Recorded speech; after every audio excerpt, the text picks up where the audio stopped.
You know, you're not going to be doing sections because you're going to end up with thick candy spots between your doors and your quarter panels and whatnot. So when you're doing candy, you're looking at a 75% overlap.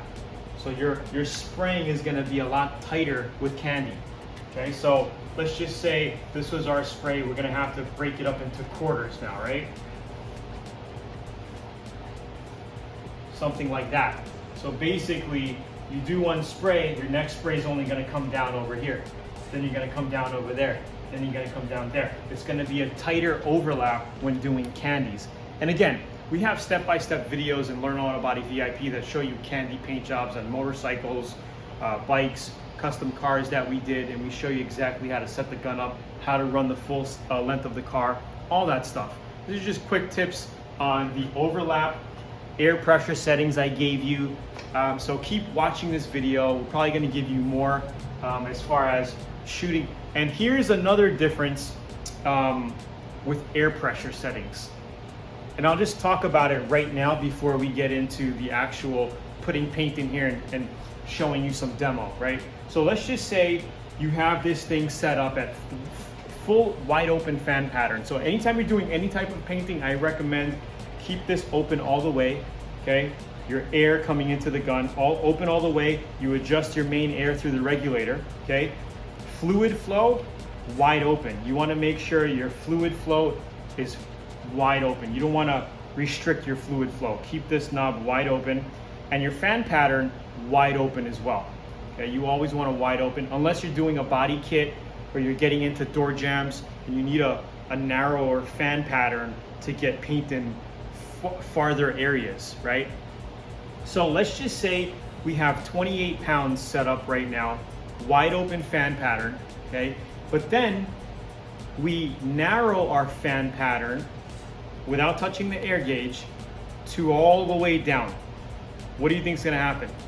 Right? We have all that pressure now coming out in a streamline, which is coming out even more. So you're not going to be spraying. If you want to get a very narrow, like 2-inch fan pattern, because you need to get into the corner of a door jamb when your door is open and you just need to get that area, you're going to have to definitely lower your air pressure, because you got 28 pounds condensed into like a bullet now, right? And it's coming out. If you hold it like this, it's just gonna shoot and you could run it really easily. It's just a lot of paint coming out. So anytime you narrow your fan pattern, you're gonna wanna cut down your air. Well, when you have the gun in your hand, well, you'll be able to see it, you'll be able to feel it, right? So you lower your air pressure down when you do that, so you can kind of get in.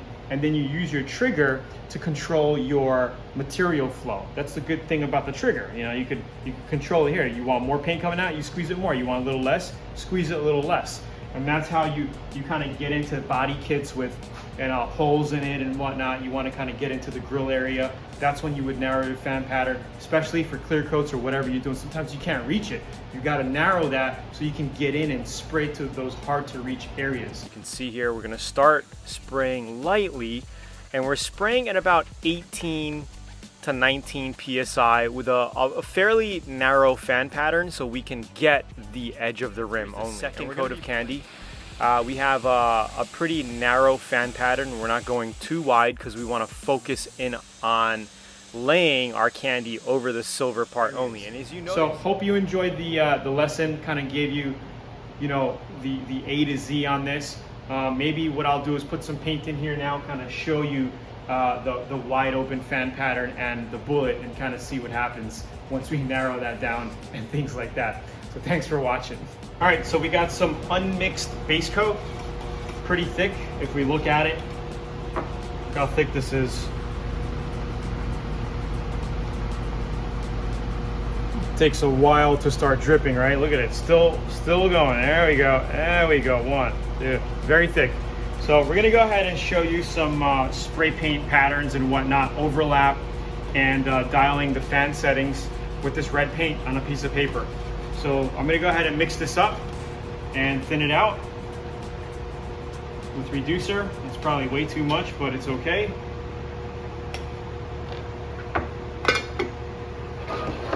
Okay, Generally, base coat is 1-to-1 as far as reducing. So if I got that much, 3 ounces, I would add another 3 ounces of reducer. So I'm gonna eyeball this. I'm just gonna add some reducer in here and check the viscosity. We wanna make sure it's not too thin and not too thick. And I like to use a medium reducer for my base coats most of the time. Let's see how we're looking. And you know, when mixing it, you want to mix it for a little bit. You know, you don't want to just do like 3 mixes and it's ready. It takes a little while for the paint to mix in with the reducer there. You can go this way, you can go this way, kind of get it all in there, and then we check it. Okay, a little bit more.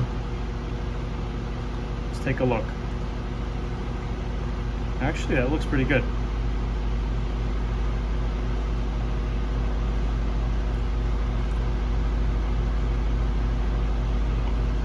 Looks pretty good. Let's check it. One, 2, 3. One. Could reduce it a little bit more. Actually, it's pretty good. I'll add a tad for some of the people, and I think we're good. So let's put this in the gun, give it a quick little mix, and let's show you some fan settings, fluid flow settings, and all that setting stuff for the gun. Again, in Learn Auto Body VIP, we cover this extensively through every single project that we do. This is just one little example. And I'm not gonna have my mask on so I can talk to you, right? So I'm gonna go ahead. I'm not gonna worry about a filter. Generally, you'd wanna put a filter on here. Oh shit. Okay. So let's go over to the sheet. All right, so we're talking about air pressure and fan width, right? I just wanted to show you, this is what it looks like with a full wide open fan width at a farther distance, right? So obviously, the closer we get to the panel, and we're gonna be discussing this more in depth in the D section for RADS, distance to panel. But I just wanted to share with you right here that you can see if I shoot it far, we have a really wide, you know, about a 12-inch fan pattern. But if we go closer, it's more condensed and it's smaller. So it really depends on how close you are to the panel as well, right? And it's gonna be easier for me to show you across actually doing a paint job. But let's go ahead and narrow. We're gonna keep the same air pressure. Where we spray that? 25 pounds, give or take. But let's actually narrow our fan pattern to a little dot. Watch this. See how, like, I can come this far. This is like 18 inches. You can see how it really squirts out. This is like 2 feet, right? So when you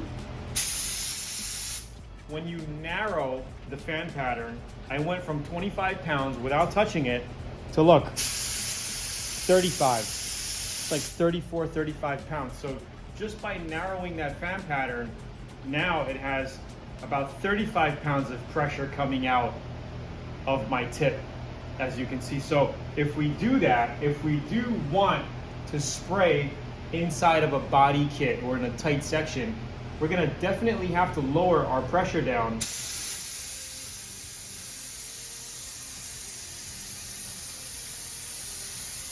Back to 25. So now I have 25. Still comes out pretty good, but if I wanna kind of coat inside of a body kit or inside of a grill, I would narrow it down like this and spray like this to get into that hard to reach area. You see what I'm saying? You can coat it like that. So that's what playing with your air pressures, fan settings can help you lay on really nice paint. And again, in VIP, we show you everything in step-by-step details. This is just giving you an overall view. So I hope you enjoyed the air pressure settings tutorial. Tomorrow we're gonna get into D, which is distance to panel, kind of giving you an idea how it looks, how far away from the panels you wanna be, at what pressures, at what fan pattern. So anyway, it's Tony here. Hope you enjoyed. I'll see you in the next lesson. Bye.